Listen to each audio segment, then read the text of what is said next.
Ready to make a real impact every day? Join the Active Day Home Care team and help clients maintain their independence in the comfort of their own homes. Make a difference in someone's life as you provide essential daily assistance and protect their health and happiness. Earn up to $20 an hour and enjoy additional perks like optional daily pay, 401k, paid time off, ongoing educational training, and more. Join a team that values care, compassion, and your professional growth. Visit activeday.com to apply. You just realized your business needed to hire someone yesterday. How can you find amazing candidates fast? Easy. Just use Indeed. Stop struggling to get your job post seen on other job sites. With Indeed sponsored jobs, your post jumps to the top of the page for your relevant candidates, so you can reach the people you want faster. According to Indeed data, sponsored jobs posted directly on Indeed have 45% more applications than non-sponsored jobs. Don't wait any longer. Speed up your hiring right now with Indeed. And listeners of this show will get a $75 sponsored job credit to get your jobs more visibility at Indeed.com/kidsandfamily. Just go to Indeed.com/kidsandfamily right now and support our show by saying you heard about Indeed on this podcast. Terms and conditions apply. Hiring? Indeed is all you need.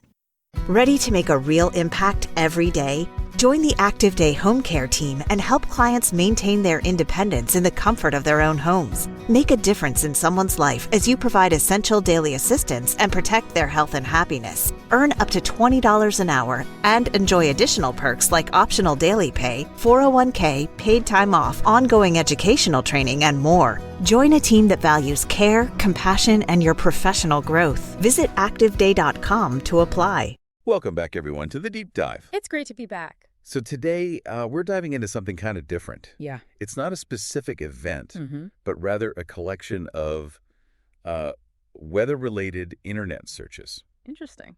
So think of it this way. These search terms are like a digital fingerprint, Okay. revealing what weather events and concerns were top of mind for people. Like a real-time pulse of public anxiety. Yeah, exactly. And we're going to analyze these searches to understand not just what people were searching for, but where. Got it. So geographically mapping out those weather worries? Right. And the first thing that really jumps out at you when you look at this data is the way certain locations are just like plastered all over these really intense weather terms. It's not just, check the forecast. Right. It's tornado warning, flash flood, very urgent specific stuff. So let's zoom in on some of those hot spots. What about Lake City, Arkansas? Oh, Lake City. Well, that's a cluster of tornado warning, Tornado, Arkansas. Wow. Even super specific, like Lake City AR. Lake City, Arkansas tornado. Oh, my goodness. Lake City tornado. I mean, the sheer volume there tells you something major was happening. Either a significant tornado event or an imminent threat that had everyone on edge. That level of hyperlocal search activity is really telling. It's a community looking for answers in a hurry. Absolutely. Now, what about Nashville, Tennessee? Yeah. Similar, kind of broader story. Okay. You've got tons of tornado searches. Tornado Nashville, tornado near me, tornado outbreak, tornadoes today. But then you also see Nashville flooding mixed in. So a two-pronged weather threat? Right. It seems like Nashville was dealing with a lot at once. Potentially facing tornadoes and flooding simultaneously. That's a scary situation. Yeah, absolutely. Then there's St. Louis, Missouri. It's a bit different. We see some general searches like weather St. Louis. Right. But then this huge spike in tornado warning St. Louis. Yeah. And searches for weather radar. So definitely heightened concern about tornadoes. Yeah, like the city was on high alert, closely watching radar for any sign of trouble. That radar focus is interesting. It suggests people were trying to visually confirm the threat themselves. Makes sense. Yeah. We also see Monette, Arkansas, just kind of hanging out there, which, given the broader picture, probably relates back to those Arkansas tornado fears. Likely caught up in that same weather system. And then there's a direct search for tornado Little Rock. Okay. Further solidifying Arkansas as like the epicenter of tornado anxiety at that time. The geographic concentration of those location-specific searches really tells a story, doesn't it? It does, and it's not just about specific places. We also see a ton of broader weather terms dominating the searches. Gotcha.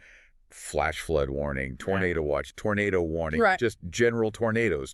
Yeah. Shows you that even beyond those direct impact zones, there was this widespread awareness and concern about severe weather across a much larger region. And what's interesting is where people were turning for information.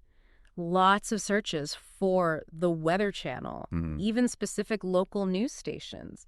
It's a reminder of the trusted sources we rely on in those moments. Absolutely. And you also see searches for SPC, Storm Prediction Center. Okay. So people were definitely looking for official forecasts and updates, too. Yet seeking out those authoritative sources for confirmation. Right. And some of these search phrases, they just like grab you. Really? Where is the tornado now? Tornado near me. Is there a tornado warning near me? Oh, yeah. I mean, it's pure urgency. People in a very real, immediate situation, needing information fast, potentially life-saving information. It really puts you in their shoes, doesn't it? That sense of fear and needing to know what's happening right now. Totally. And then finally, we see a sprinkling of other locations. You've got weather, Louisville, KY, weather, Columbus, Ohio, Fort Wayne weather, even weather, Charlotte, NC, and weather, Lebanon, TN. So a wider geographic spread? Right. This could be the outer edges of that big weather system we were talking about. Makes sense. We're just, normal weather curiosity. Right. People checking their local forecasts. Those more scattered searches might just reflect typical weather information needs in those areas. Yeah, exactly. So what does all of this tell us? It paints a pretty clear picture, doesn't it? It does. A period of significant tornado activity, likely some flooding, hitting Arkansas and Tennessee pretty hard. Yeah. And these weren't just isolated incidents. Those specific location searches, that volume. Right. It tells you that whole communities were directly facing these events. The intensity of those searches really underscores the impact on those communities. It does. And then you step back, and it makes you think about this collective digital footprint. Yeah. This mass movement of people online, all seeking safety and information in the face of these powerful, potentially dangerous weather events. It's a fascinating glimpse into how we as a society respond to those forces of nature. Exactly. And it raises a big question, doesn't it? How does this constant access to information, this need to know everything right now, how does it affect our understanding of risk, our relationship with a planet that, can be pretty unpredictable? That's a really thought-provoking question. It really makes you consider how our relationship with the environment and our dependence on information are intertwined, especially during times of crisis. It's a whole new layer to how we experience weather in the digital age. Absolutely. Food for thought, for sure. Thanks for joining us on The Deep Dive. Thanks for having me. We'll see you next time. See you then. Today is your lucky day. Today is the day that our $3 website works for you, paying you directly to your PayPal daily. Imagine $3 ongoing continuous payments to your PayPal account.